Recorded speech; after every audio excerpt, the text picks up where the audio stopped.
What is going on, guys? This is Shadow And Ghost from Scully Gaming, bringing you Resident Evil 1, or just Resident Evil Resident Evil. I don't know. Whatever. It's a remake. 1.5. 5 version 2.0. I don't know. Yeah. I think it's 2.0 because they did the director cut, which is like supposed to be like the actual way they wanted the Resident Evil game They to just want to play make out. more money. Capcom wanted money even back then. Well, Capcom is Cashcom, man. You know, as we were saying in like previous videos, they're always charging, money for DLC and everything, even though it's on a disc. Yep. I was talking to a buddy of mine, and he said, "Oh, that's all right for a couple of things." Their excuses, like for Street Fighter Cross Tekken, their excuse was for that it wasn't a complete game. But it's like, whatever. If it's not a complete game, then don't release it. But whatever. This is Resident Well, they'd Evil. rather release it for $60 and fucking charge you another $40 on top of it. This is Resident Evil. We're doing 2 playthroughs, actually. We're doing both Chris and Jill. And this video, I'm playing Chris. Woohoo, because I'm like a Resident Evil fan, and this is my forte of like the first one. Oh, yeah. We're also doing Resident Evil 2. Yep. And Shadow over here is going to do a playthrough of that because I don't remember 2 that very well, but I did enjoy it. I do, but I don't remember where everything is anymore. So it'll be fun to play again after like 12 years. I agree, man. I'm kind of pumped about that we're doing these Resident Evil games. It's like our main basis that we talk about a lot. And the story is just so vast. But as I said, as the series went on, it kind of lost the trail after I think probably about 3, maybe after 4. I thought 4 was revolutionary. Like 4 was like, you didn't need zombies to make a scary game.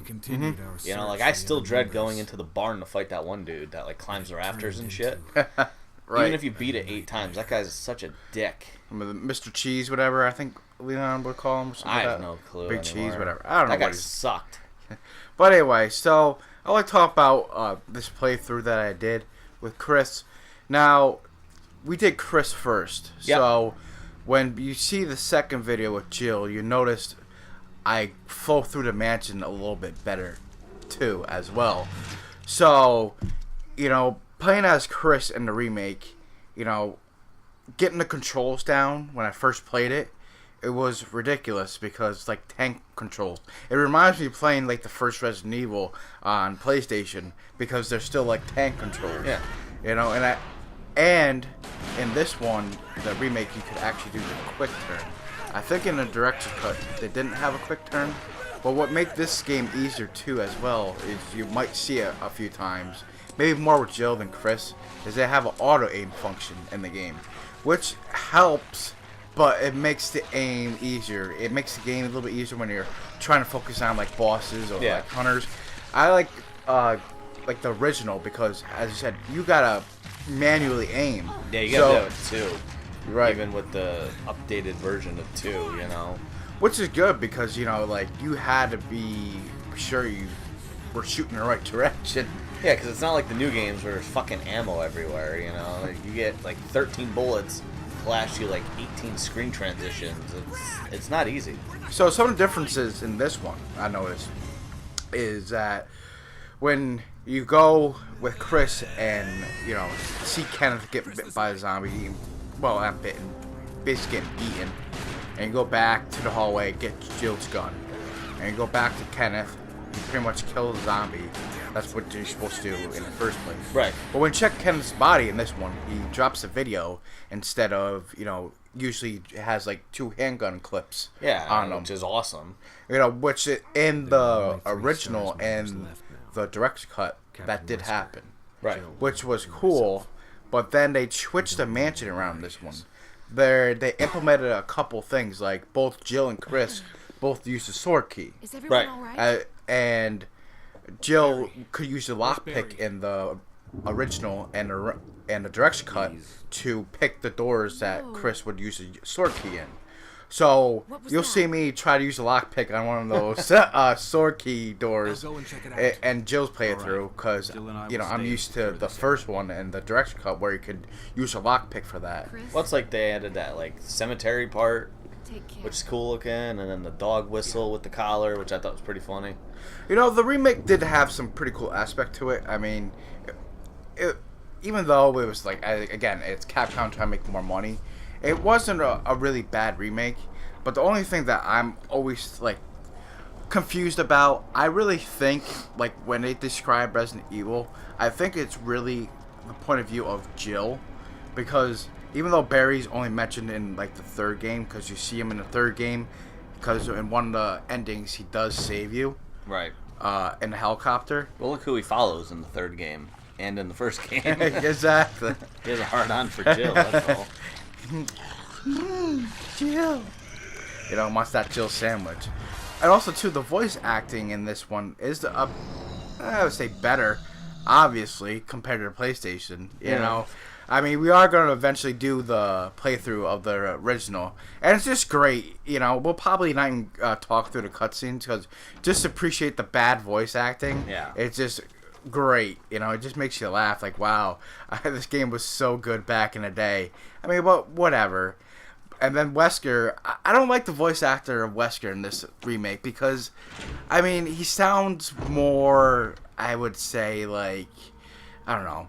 He sounds like more up, Wesker? Like, I don't know what way to put it. He's like, basically more, like, I don't know, not strung out or whatever. It's just basically more like a military type. And, you know what I mean? That's what they kind of are, I mean.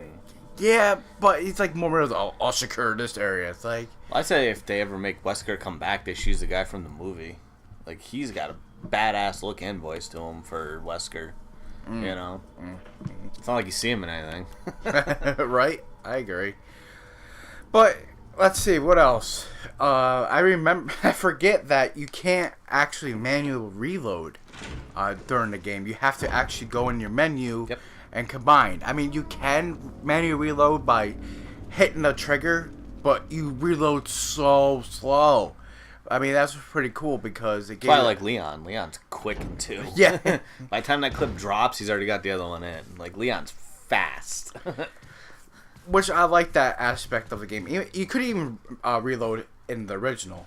But I think the reload in the original was actually a little bit quicker than this remake one. I don't remember. I don't know. We'll have to, you know, look at it and figure that out. But, I mean, it was cool. For its time, it's still cool how they implemented, still like the first game of the original and to the remake. But, you know, they added a couple of differences to the storyline and whatnot, and changed the mansion around, which looks better, looks pretty cool. You know, I do enjoy it and whatnot. Let's see. Also, too, the zombies are different in this remake as well. In this one, they actually turn into Crimson zombies. And that is a pain in the ass. And I remember first playing the remake, and I didn't know you could burn the bodies, even though there's like a document in the one room. Yeah, but who read those? Exactly. Like, oh, blah, blah, blah. You know, I always thought you just got to take off the head. And when you take off the head, you know, they don't come back as crimsons. And then there's certain zombies that just lay on the floor, and they eventually will come back into a crimson. So you gotta make sure if you kill zombies in this game, you gotta make sure you're at least burning a couple bodies or whatnot. Oh, yeah. At least in areas you're gonna run through a lot. Exactly. So you gotta know what areas can be like, okay, I'm gonna be running through here a lot or there a lot, because if not, you're just gonna get wrecked. I mean, if you have a shotgun, it's not too bad against the crimson, but they're quick, man. Mm-hmm. You know, sometimes it's just better like, all right, I should burn this body and this body. And then, you know, I can probably take another route to go past this crimson. I mean, what's cool about the crimson zombies is even when you shoot them and you kill them regularly, I mean, I forget how long it takes them to turn into a crimson zombie. I think it's depending how much progress or how many times you go back into the room and they eventually turn. So they'll be laying on the ground still. So when you actually go by them, then they stand up. But once they stand up and you go back in that room, they're standing up. So it really sucks. Also, too, the differences in these games as well is not the voice acting, the zombies, the crimson zombies. Is actually you don't have to wait for a loading screen when you go upstairs. That's good. So you can just go right upstairs. In addition to that, is that zombie can actually walk downstairs after you. Yeah, I don't like that. Yeah. In the original version of this, Resident Evil, I remember exploiting a glitch with Chris. Because when you do one point in the game, you go out of the mansion and you come back, and the whole mansion is just filled with nothing but hunters, which is ridiculous. Hunters are like probably one of them like the hardest, monsters to fight in the first one. Yeah. Because they're tricky. I mean, even playing the first one many times, I mean, it's hard to tell if they're going to run at you and hit you in the leg, or jump at you, or sometimes instant kill you. Yep. It's hard to say, So it's like a guessing game. I guess you can just prepare for like the sound, because it's like almost like a mechanical sound when they're going to jump at you. You just aim up and shoot them. Right. Then you can aim down and then shoot them again. Especially with the Colt Python, which rocks. Yeah. In this game, in both games, Actually, also too, is something different. I mean, this is later on in the game, when Jill and Barry go through the game. Barry's Magnum's actually not a Colt Python. It's its own gun. If you have a LT Hawk or something, no, not LT Hawk. It's something different. It doesn't have 6 shots as a Magnum. It only has 3, and takes special bullets. So, I mean, maybe that's why it took 3 shots to kill that first zombie, which is retarded, because when you use a Colt Python, 1 shot is like 1 headshot clean right off. Right. And what else? When you do the shotgun, get the shotgun with Jill, compared to Chris, is Chris, if you get the shotgun, you're dead. Jill, well, we'll talk about Jill in the second video. Yeah. More about that. But back to Chris. Chris meets Rebecca, not in the safe room, like in the drug room.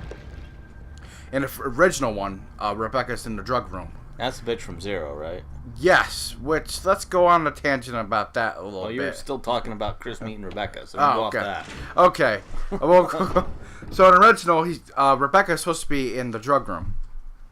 And in the direct cut, she's in the drug room as well.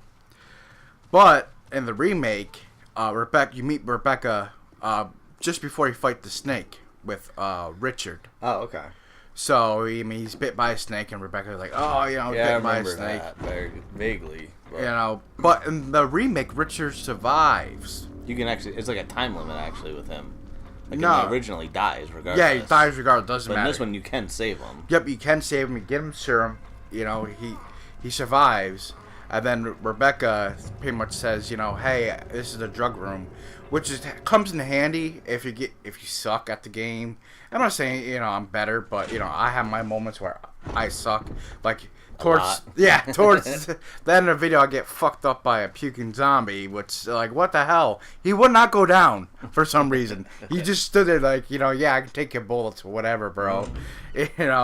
But, if you get messed up, if you go back to Rebecca, you get, 3 full heals. Oh, okay. Without having to go in and using your herbs in your treasure chest. So, and later on, eventually, after you fight this one boss, won't ruin it.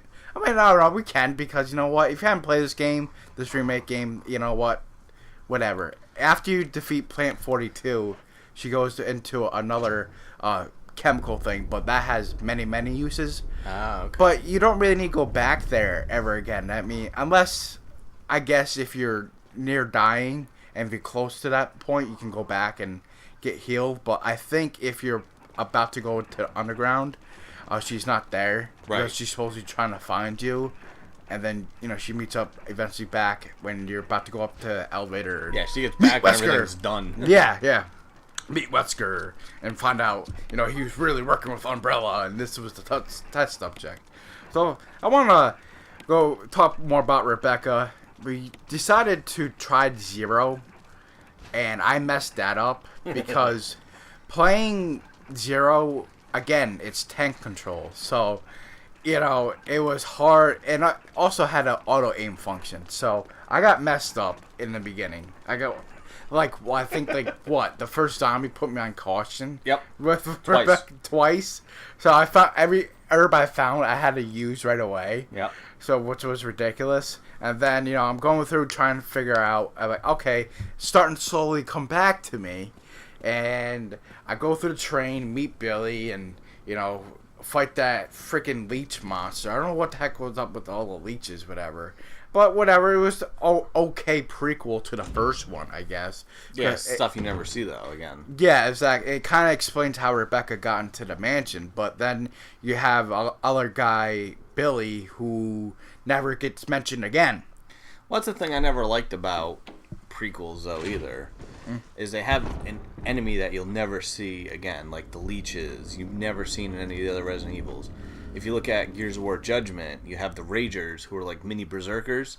You see them in Judgment, but you don't see them through 1 through 3. It's like, you need to incorporate, like, I know you want to add new characters, so people aren't like, okay, I gotta fight, you know, more zombies, this, that, or the other thing, but integrate them from, like, one that you'll see in, like, the future game, you know? I mean, why not use, like, I don't know, something from, like, 3 or 4 in the remakes or in the prequels, you know, to kind of be like, oh, well, that I'll run into that again in the future, you know? Well, that's I was saying before, back, you know, I think in a previous video, I'm not too sure if I did mention it, but, like, if you're going to do a prequel, you know, at least have that person mentioned, you know, in later games or something. Or, like, because Resident Evil have a vast amount of characters. Oh, yeah. You have, you know, Chris, Jill, Wesker, Barry, Leon, Claire, Ada. You got so many, Sherry. You have so many characters in the game. It's such a vast game of characters, and they're all doing their own thing. They try so hard to capture, like, what everybody's doing, but they forget about the side characters. Like, as you know, Barry. Yeah, I did it for you. I like Barry. I really wish they would do at least something with him. You know, have like a game with him. Like I said, what's Barry doing? Why not remake 1 and then follow it from what Barry's doing? Right. Because it sounds like he's doing a lot of shit in between saving Jill. And it could be interesting to see, you know? Like his perspective. Because everybody knows Barry was forced to kind of betray Jill because of Wesker had captured his family. Yeah, so why not play it from his end, like Wesker confronting him before the mission, and, you know, how it progresses to the end of the game. It'd be cool, you know, to do. I mean, they did that with the Wii fucking Chronicles games there for Resident Evil 2, you know. You couldn't play as Barry, but but they brought in shit that you didn't know before. No, right, exactly. That's what I'm saying. Yep. Which was a really good game, even though it was a rail shooter. It was cool. Yeah, it was not bad because you actually go through this mansion right here, the remake mansion they used, not the original one. So you could be Chris and Jill. So is it Chris and Jill? I think I'm pretty sure it's Chris and Jill. They're both talking to each other, and like you go in the rooms and you shoot the zombies and stuff. Right. You don't have to worry about keys and everything. Also, too, they still implemented with Chris is the small key. I'm pretty sure by now, maybe I got one small O key by now. So, I mean, which is pretty cool. Because, I mean, it's not cool because it sucks because you don't have the lockpick because Chris is Chris. His scenario is supposed to be harder. Right. And it sucks because you only can carry 6 items, which is still implemented. Which you'll see us struggling with. So you got to know where you're going. But once you use those small keys, it's a one-time use, which is not bad. That's good. Also, too, with this one, which is pretty cool, because in the original and the director's cut, you could not do this. They actually put this in. They have self-defense items. There's 3 items. They have the dagger, the grenade, and the taser. Ah, okay. So, I mean, eventually, through this game you'll see me pick up a grenade that we could... No, actually, the grenade... You can't use the grenade. It's just a self-defense item. Right. It's pretty much once you're out of the daggers. Right. Okay. Which is pretty cool, because when you get grabbed in the original and the director's cut, you couldn't shake off the zombies. Right. And you still can't in this one if you don't You have. can in 2, but I still try it. Well, you kind of can, which helped. I was on danger a couple times, and I managed to shake off a zombie before I died and make it to health. You know, it actually was cool. They put that in. That's like the first Resident Evil they implemented the shaking off of the zombies, which was cool. But the self-defense items are really, really helpful, especially in the beginning of the game when you fight zombies. But when you start fighting hunters, you're screwed. Yeah, you're screwed. You get grabbed, you're done. Also, too, the self-defense item works on the dogs. I think you'll see it in one of the videos that we're playing.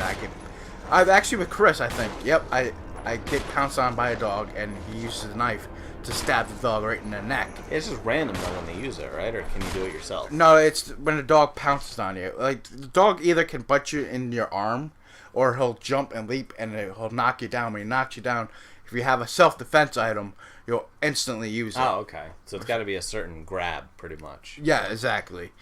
Which is helpful, you know. I mean, it's cool to stock up in the beginning of self-defense item because, you know, you never know when you might go around a corner like, crap, I didn't know that zombie was there. I mean, there might be a few surprises in this gameplay, like, crap, I didn't know that a zombie was there. If I play, like, the remake of this, I know where all the zombies are, or where they're going to pop out, whatever.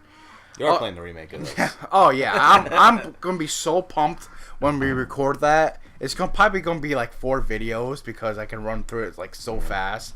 But I don't care. I always get pumped when I do the director's cut with the reiterate. You can run through 3 pretty quick, too. You ran through that in, like, a 2-hour period, too. And it was, like, it took me about, like, 3, maybe 4 hours. It was less than 4. Yeah, it was you less. did it in one run. I remember that. I know it was shy of the rocket launcher. Because some of the puzzles in that were kind of hard. I didn't know what I was doing. Right. If I did, I mean, that's pretty good. I haven't played 3 in like 10 years, something like that.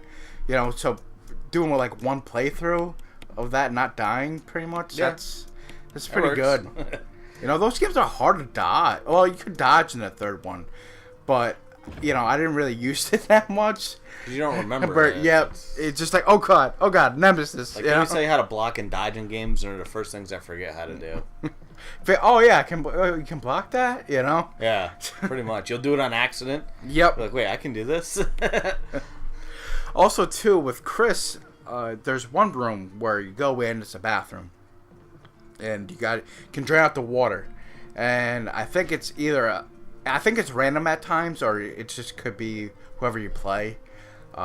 Chris, when you empty the water, I think you get a small key, but there's a zombie that pops out. Now Chris has to fight the zombie. Right. You know, it's like, well, what the hell? And then if you're Jill just stomps on his head, and you know, it's pretty funny. She like pukes after. Right. But she gets a self-defense item. Even though she's killed how many in between there and the bathroom? Right. Well, I think it's more so what happened. I don't know. See, this is weird because I think, like, in the gameplay, that she goes to the right because you know how Barry's like, oh, I'm going to try the dining room. Right. You try the door on the opposite side. So basically, her, like, actually, that's, like, supposed to be, like, her first zombie that she killed. Technically speaking, right. Yes, I'm doing quotations, you know. Technically speaking, that's supposed to be the first zombie she killed, so maybe she just got grossed out by the smell, or I don't know. Maybe. Just whatever. Funk butter. Yeah. Because in the original, when you play as like Jill real quick, you can go through that because you have the lock pick and you can go to the bathroom. But the zombies is not in the bathtub. If you look at the mirror, he's actually around the corner, and you see him pop out. And then he falls with Jill, obviously, and Jill stomps on his head, whatever. So, I mean, it's just fun to see the differences and like how difficult Chris has it over Jill. Yeah. Chris' scenario is hard. Not only can he carry 6 items, is like he doesn't have anybody with him to help him out. Like when I was playing the original, and like you can have Rebecca go with you. Right. I'm like, sweet. So is she gonna like, you know, follow me and we're going to like kick ass and everything? Nope. It's like, I have to prepare something. Would you like to go ahead? So And that changes the whole storyline of it, because when you fight Plant 42 with Chris, he gets captured by the Plant 42, and Rebecca comes in, and you gotta make a whole V-Jolt medication to put at the root. Yep. Which is a pain in the ass, because you gotta do so many like combination. It just takes up more time. So when I play Chris, I don't have Rebecca come with me. But on a downside, if you don't have her go with you, when you go back into the mansion, there's actually a couple rooms it could happen in. It's either near the save room where you first meet Rebecca in the original, or it's in that one room upstairs where in this remake you find the lighter. Where you find the lighter, Rebecca will be right there, and you gotta save her from a hunter. Now, if you have no bullets, you're not saving her, right? Because as soon as you exit the door, you hear her scream and she dies. So one time when I was playing Chris, I went near the safe room, whatever, and I opened saw the cutscene with the hunter attacking Rebecca. So I'm like, shit, if I go in the safe room, she's gonna die. Maybe if I run all the ways back, to this door, maybe she won't die. Right. Nope. No matter what, even if you go upstairs, even if you walk up the stairs to load, I did that by accident too. You hear her death scream. Jeez. And then, so basically, I think that's where Chris gets his mentality of, I don't want nobody dying on my watch. Right. Because he's already lost Rebecca. No, but no, Rebecca was in 5 as DLC. Yes, you could play her in the different mercenary mode. See, I didn't play that one, mercenary. Yeah, but they made her still like a wimp, which I would like to point out, which is freaking hilarious. I can't wait till people see this. I mean, they're probably gonna remember this. When you first meet Rebecca in the drug room with Chris, all you hear is just like a steam sound. Yeah. But it's Rebecca spraying him with mace or something, whatever. So it's hilarious. So Chris is like, "Whoa, what is it?" It's not "ow my eyes" or whatever. And then she's like, "What? Oh no, sorry about that." Chris is like, "Yeah, it's cool, it's fine. My eyes are burning, but it's whatever." It's Chris. Come on. He's like, "I can take this. I'm a beast." Yeah, his steroid juices inject it. It just makes his muscle bigger. You can take mace to the eyes and shit, but whatever. Not? It's Chris. But I just found that funny that when you meet Rebecca, the first thing she does is spray Chris in the face with mace. I can't wait to see that. And in the DLC in the 5th Resident Evil, when he plays Rebecca, her moves to the Manji, whatever they're called. I don't know what they're called. Manji, whatever. If you want to comment and say what the name is, please do. Well, they can write it, but we're still not going to know what the fuck it says. We're in the 5th one. Her moves to the zombies or new improved Ouroboros. The racist zombies. The racist zombies. Her moves consist of using different sprays to zombies, and then she has one where she just does a push attack. So they make Rebecca still a wimp. And I'm like, what? She hasn't been fighting zombies? I expect her to be a little bit more badass. Nope. She's still a wimp. And she still looks like 18. She still looks like she wasn't 0, huh? Yeah. So she's still 18. I mean, she was 18 in the game. I know that because when you watch the live action version of the first Resident Evil, they go through the cast of characters Chris Redfield, and they go to Albert Wesker, and then also because, as I said, I played Jill the second time through, and then when at the end of it, Rebecca Chambers, and through Jill's thing, you never see Rebecca. I'm like, when the hell do you see Rebecca? And then you play Chris, oh, that's Rebecca. Okay. You think she's going to be another Barry, but no, it doesn't happen. It's like, oh, okay, she's kind of a healer. Oh, okay, but they implemented her healing skill in 0, which, again, I don't know. We might do a playthrough of Zero hopefully soon. I'm gonna read up on it a little bit more, so I kind of know what I'm doing. It's been so long, but I didn't mind the playthrough of that. There's some spots in that game where it was annoying because like Rebecca was the wimp. I like Billy better. Right. I think I use Billy more than Rebecca because Rebecca like, oh Billy help, Billy help, Billy help, and then like at the beginning she didn't freaking care to like be with the guy or side with the guy. Right. It's like he's a killer or some shit. But, you know, it turns out it's pretty cool. You know, they develop a relationship through the game. It's a prequel. You see, you know, you end up seeing how she gets to the mansion. So basically, I guess it goes like when she gets to the mansion, the Alpha team where Kristen, Jill, and Barry and Wesker is pretty much coming to check out the crash, and that leads right into the first one, which is great. So I'm coming close to not close, not yet. No, I'm probably still dicking around trying to save, because we're trying to save and, you know, keep these videos to at least a half hour. And it sucks that I think in the second or the third one, you didn't need ink ribbon to save. Second one you do. The second one you did? Okay. But I think in the third one, you could just save. You just go right to the typewriter and you can just save. Yeah. So it was a pretty cool feature. You did that in the fourth one, I know that. So, you know, in these playthrough, we're going to use the ink ribbon and save on every half hour. Doesn't matter. We're not trying to get the rocket launcher or anything. We're just doing a playthrough for you guys, you know, because that's what I like to do. I love the Resident Evil games and whatnot. So, you know, I think that's, you know, pretty much it. Alright guys, well, I hope you enjoyed Ghost ranting and raving on Resident Evil Remake Part 1 of 400. So I'm Shadow. And I'm Ghost. From Scully Gaming. Peace!